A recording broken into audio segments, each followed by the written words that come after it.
I shouldn't remember the way she looked at me that night, but it's carved into me like a scar. We weren't supposed to even be in the same place, not like that.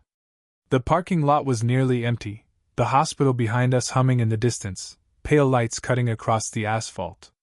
I was leaning against my car, pretending to scroll my phone, when her heels clicked slowly toward me. I didn't have to look up to know it was her. Somehow, the air shifted before she even spoke. She stopped a few feet away, not too close, not far enough. "You're still here," she said softly, like she'd caught me in something I hadn't realized I was doing. I shrugged, words sticking somewhere in my throat. "Yeah. Just didn't feel like going home yet." She smiled, not the polite smile I'd seen her wear at dinners, or the practiced smile in waiting rooms. This one trembled at the edges, like she wasn't sure if she should allow it. The yellow glow from the street lamp caught in her hair, and I swear, she looked both untouchable and startlingly near. Her eyes flicked over me, quick, careful, then back down. She adjusted the strap of her bag on her shoulder, a small motion that felt more like stalling than necessity. "You shouldn't wait around here," she murmured, but her body didn't move away. If anything, she shifted half a step closer. The cold air carried her perfume, faint and warm, cutting through the night. I wanted to answer, to say something clever, or at least steady, but all I managed was a quiet, "I don't mind." She let out a breath, something between a sigh and a laugh, and the sound sat between us like a secret. Her fingers brushed against mine as she adjusted the bag again, and I don't know if it was accident or intention. Either way, my skin burned with it. "Careful," she said, barely audible. My heart was too loud. I tried to swallow it down, tried to act normal, but she was watching me with that half-smile again, like she knew every thought racing through me, and maybe she wasn't entirely untouched by it either. We stood there in the quiet, and I realized how rare silence could be. The world around us faded, no traffic, no footsteps, just the hum of the lights and the sharpness of breathing. Hers. Mine. Too close. She tilted her head, searching my face, and for a second, I thought she might actually say the thing neither of us had words for. Instead, she looked past me, as if the darkness itself could break the tension. "You're young," she whispered, not unkind, but waited. I forced a smile. "So?" Her eyes came back to me, steady, too steady. She looked like she was about to step away, like the moment was slipping, and I couldn't stop myself. "You're here," I said quietly. "With me." That made her freeze. She didn't answer right away, just breathed in, lips parting as if words had come and gone before she could catch them. The bag strap slid a little down her shoulder, her hand tightening to hold it in place. Her mouth curved into something between defiance and surrender. "I shouldn't be here with you," she said finally. The air between us went sharp. My fingers flexed at my side, aching to reach for hers, but I stayed still. And then, the sound of a car door slamming across the lot shattered the fragile silence. She looked toward it, startled, then back at me. Her eyes held mine for one last, burning second, before she took a step back. The next time we were alone, it wasn't planned. Maybe that's why it felt more dangerous. I found her in the hospital cafeteria, sitting at the far corner table where the vending machine buzzed and the fluorescent light above flickered every few seconds. She had her coffee in front of her, untouched, and she was staring at her phone like she wanted it to give her an answer it couldn't. I hesitated, tray in hand, debating whether to take the seat across from her. Before I could decide, she looked up. Her expression softened when she saw me, the guarded kind of softness that feels like an invitation wrapped in warning. "You're avoiding real food again," I said, nodding at her coffee. Her lips curved. "Says the boy with fries and nothing else." I sat down before she could tell me not to. The table was small, too small, so when I set my tray down, my arm brushed against hers. She didn't pull away, not right away. She just shifted slightly, eyes dipping to where we touched. We didn't speak for a moment, just listened to the hum of the vending machine. "You shouldn't," she began, then stopped. She picked up her coffee and sipped, though I could tell it had gone cold. You shouldn't spend so much time here. People notice things. I smiled, pretending it was casual. What things? She met my eyes, direct, firm, almost scolding, but her gaze lingered longer than it should have. Things they shouldn't. The silence that followed carried too much. I wanted to break it, to say something light, but instead what came out was, "You don't seem happy." Her face shifted at that, the smile falling, the strength in her posture faltering for just a breath. She set her coffee down carefully, as if the cup had suddenly become fragile. "Happiness isn't always the point," she said finally. I almost asked her what was. But the way she sat, straight-backed, chin lifted like she'd rehearsed that answer for years, stopped me. Instead, I leaned back, watching her. I tried not to, but I noticed too much. The faint lines near her eyes that deepened when she tried not to smile, the way her hair fell forward and she tucked it behind her ear with a nervous precision, the slight tremor in her hand when she lifted the cup again. I shouldn't have noticed all that. I shouldn't have cared as much as I did. She must have felt me watching because her cheeks flushed faintly, and she shifted in her seat. "You're too young to sit around worrying about other people's marriages," she said, her tone sharper than before. The word marriages hung heavy. I wanted to push, but I didn't. I only shrugged. "Maybe I just like the company." That earned me a look, steady, searching, like she was trying to figure out if I understood the danger of what I just said. Then softer. "You don't know what you're saying." Maybe she was right. Maybe I didn't. But I knew the way her breath grazed my hand when she leaned slightly forward to make her point. I knew the way her fingers tapped lightly against the table, then stopped when they were too close to mine.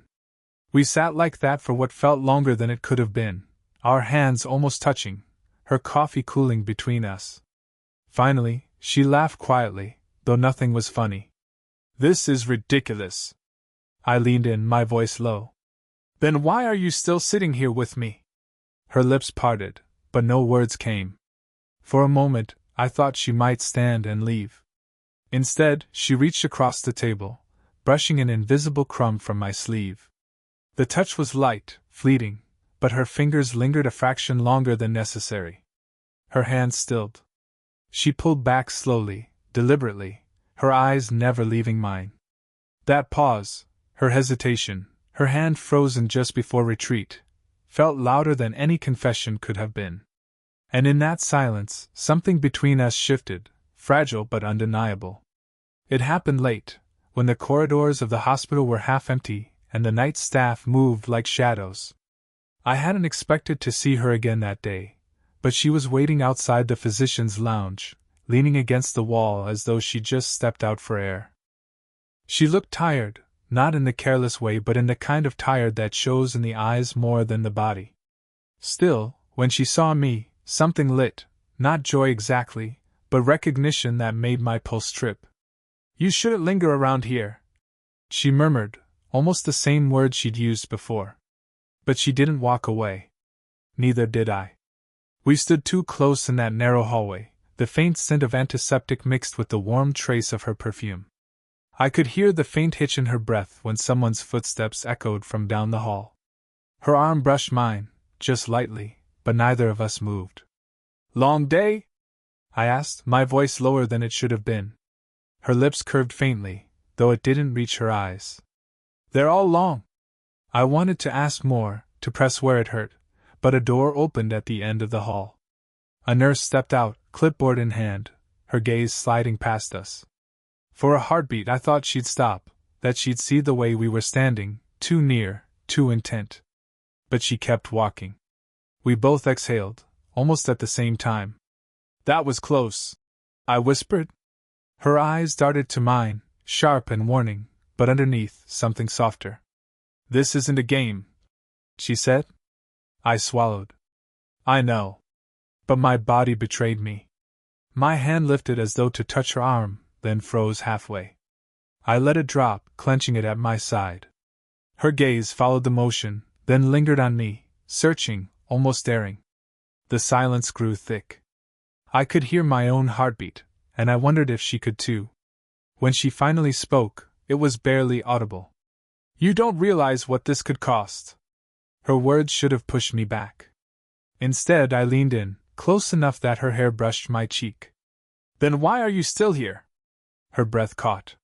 She turned her face slightly, and for one suspended second, her lips hovered inches from mine. The hallway felt too small, too charged.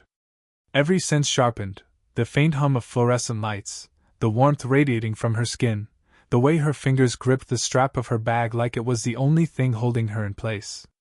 I tilted forward, not enough, but close. Close enough to feel the ghost of what could happen. Her phone buzzed. Loud in the quiet. She startled, stepping back a fraction, her bag sliding against her shoulder. The sound broke the spell. She fumbled for the phone, glancing at the screen, her expression shifting to something unreadable. I tried to step back too, to give her space, but my body wouldn't obey. She lowered the phone slowly, as if reluctant to answer. It's him, she whispered. The word pressed like a weight between us. I should have said something. I don't know what, but all I managed was silence. She looked at me, eyes wide, torn. Then she silenced the call. Just like that. My chest tightened. The choice hung in the air, unspoken, undeniable. She closed her eyes briefly, then opened them again, meeting mine with a steadiness that felt dangerous. You make this too hard, she said. And before I could answer, her hand grazed my wrist, not by accident, not this time. A slow, trembling touch that lingered, that drew me closer even as her body leaned back. We didn't kiss. Not yet. But the space between us felt thinner than air. It was raining when everything cracked open. I had offered her a ride, half expecting her to decline, but she slid into the passenger seat without a word. The storm drummed against the roof, wipers dragging back and forth in frantic rhythm. We drove in silence, the world outside blurred, and all I could think about was how close she was, the faint warmth of her perfume mixing with the sharp scent of rain-soaked air. When I pulled into the far corner of the hospital lot, she didn't move to leave. She just sat there, staring out at the water running down the windshield like she was watching something only she could see. Finally, she whispered, I can't keep doing this. The words landed heavy, but her voice shook, and it wasn't the sound of someone letting go. It was the sound of someone holding on too tightly. I turned toward her, gripping the steering wheel just to keep my hands steady. Doing what? Her laugh was sharp, broken. Pretending I don't wait for you. Pretending I don't notice when you're in the room. The storm roared louder, but her words cut through it. You think I don't notice you? I said, my voice rougher than I meant. She looked at me then, finally, and the force of her gaze pinned me where I sat. Water traced down the glass, streaking her reflection, but I could see every detail of her face, the tension in her jaw, the way her lips parted like she was on the edge of saying too much. I didn't think. I just reached out. My hand brushed her hair back from her cheek, my fingers trembling. She didn't flinch. If anything, she leaned into it, so subtle I almost thought I'd imagined it. You shouldn't, she whispered, but her voice lacked conviction. I know. My thumb grazed her skin, warm despite the cold storm outside. She turned slightly toward me, her breath close enough that I could feel it against my mouth. My heart pounded, each beat echoing like it might shatter the silence between us. This is wrong, she murmured, but she didn't pull away. Her eyes dropped briefly to my lips before snapping back up. I leaned in closer, slow, hesitant, as though the space between us could be stretched forever. My free hand brushed against hers on the seat, tentative, then bolder when she didn't move. Her breath caught, her body shifting, and then she pressed her forehead lightly against mine. That single touch unraveled me. You make me forget who I'm supposed to be, she said, her voice low, breaking. Maybe that's not a bad thing. My words were a whisper, almost lost in the sound of rain. Her lips were so close now I could almost taste the warmth of them. My body ached with the urge to close the distance, but I held still, waiting, not daring to push her farther than she'd allow. Her hand lifted, brushing against my jaw, featherlight but searing. Her fingers lingered, and for a moment she looked at me as if surrender was already decided. And then, headlights swept across the lot. Another car pulled in nearby, its beams slicing through the rain and flooding the interior of mine. She startled, pulling back just enough to leave the air between us trembling, unfinished. Her hand dropped, her chest rising fast. She glanced toward the light, then back at me, torn wide open. "We can't keep stopping like this," she whispered. I leaned closer, so close my words were against her ear. "Then don't stop." The storm raged. The headlights passed. Her lips parted. And that's where everything hung, suspended on the edge of breaking. For days I replayed that night in the car, her forehead against mine, the whisper of her breath, the way her lips hovered like a promise that never came. I thought about it too much, carried it like a secret flame that burned hotter with every silence that followed. And then everything shifted. It was late again, another rain-washed evening, when I found her outside by the covered walkway. She stood beneath the overhang, arms folded, staring at the glass doors of the hospital as if she couldn't step through them. When she saw me, her expression flickered, relief, maybe, or dread. "You shouldn't come looking for me," she said, though her voice lacked bite.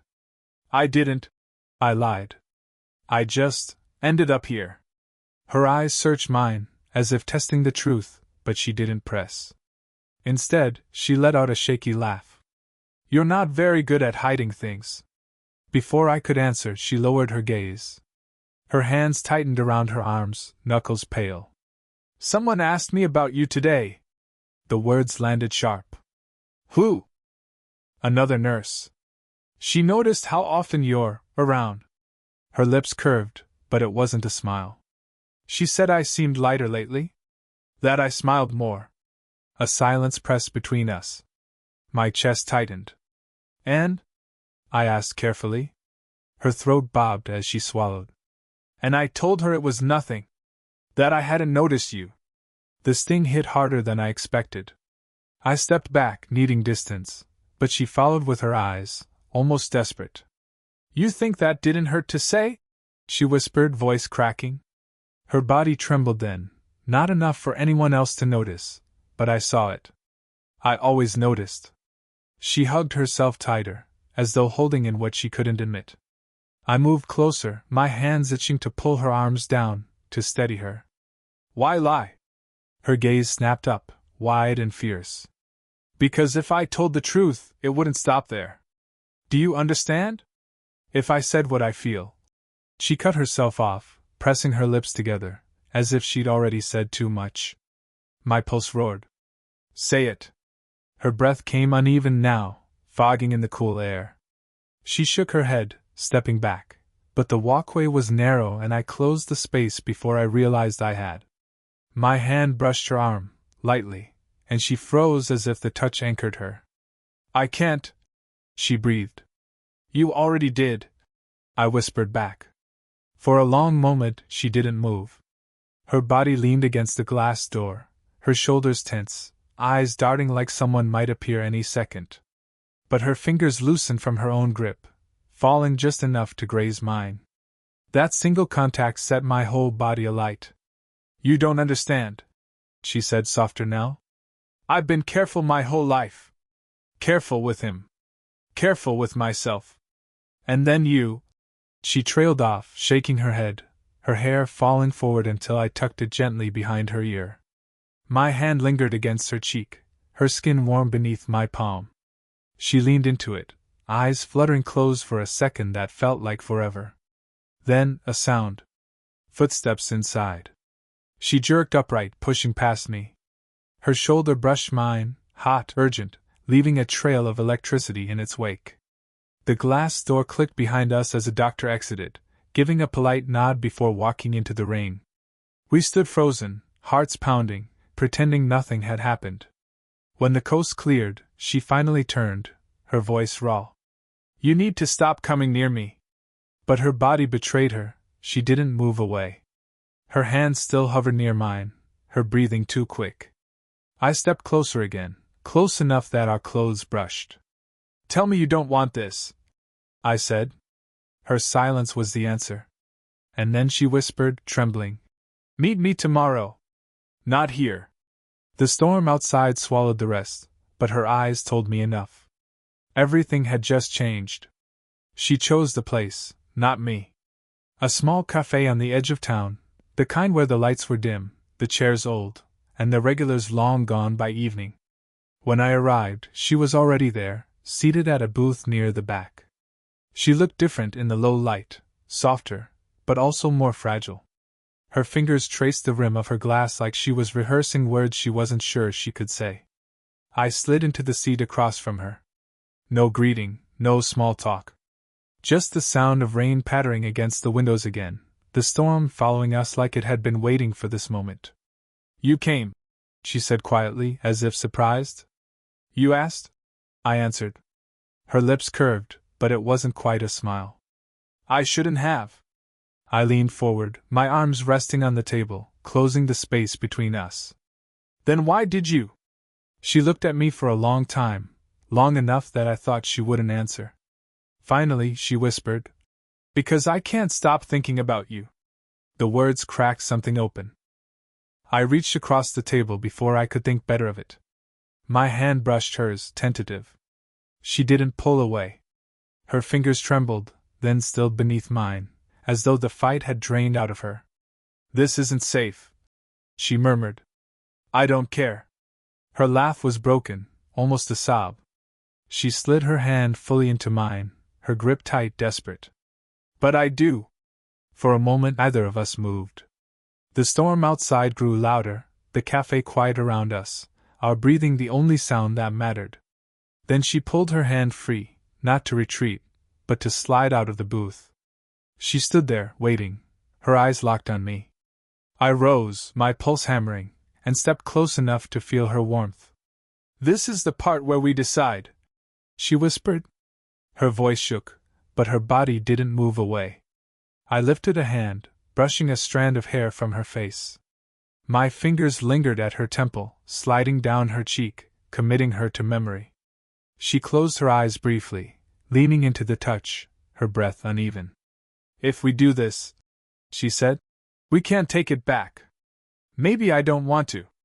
Her eyes opened again, wide and raw. The air between us grew unbearable, thick, charged, almost humming. Our bodies were inches apart, every heartbeat pulling us closer. I bent my head slowly, giving her space to stop me. She didn't. Instead, she lifted her hand to my chest, feeling the wild rhythm beneath. Her palm pressed harder, like she was grounding herself in the chaos. "Say it," I whispered. She swallowed hard. "I want this." That broke everything. Our lips met, not gentle, not careful, but the kind of kiss born from too many silences and too much restraint. It was messy, trembling, breathless, both surrender and confession. Her hands fisted in my shirt, mine slid to her waist, pulling her closer until there was no space left. When we finally broke apart, her forehead rested against mine again, just like in the car that night. Only this time, there was no hesitation, no almost. Her voice was ragged when she spoke. "Now you know." And I did. I knew her longing, her fear, her regret, and I knew she had chosen me anyway, at least in this moment. For the first time, there was clarity. Not safety, not certainty. Just us. The rain had eased by the time we left the cafe. Puddles shimmered under the dim streetlights, and the air smelled of wet earth and cooling asphalt. She walked beside me, close enough that our shoulders brushed now and then, neither of us pulling away. We stopped near my car. For a moment, neither of us said anything. The quiet wasn't sharp like before, it was softer now, like the storm had taken some of the weight with it. She drew in a breath, her hands buried deep in the pockets of her coat. "You're still too young for me," she murmured, but there was no fight in her voice. Just honesty. I turned to her, searching her face in the glow of the streetlight. "And you're still the only person I think about." Her eyes softened, and she let out a laugh that trembled at the edges. "You make it sound so simple." "Maybe it is." I reached for her hand then, not rushing, not hiding. My fingers slid against hers, warm despite the chill.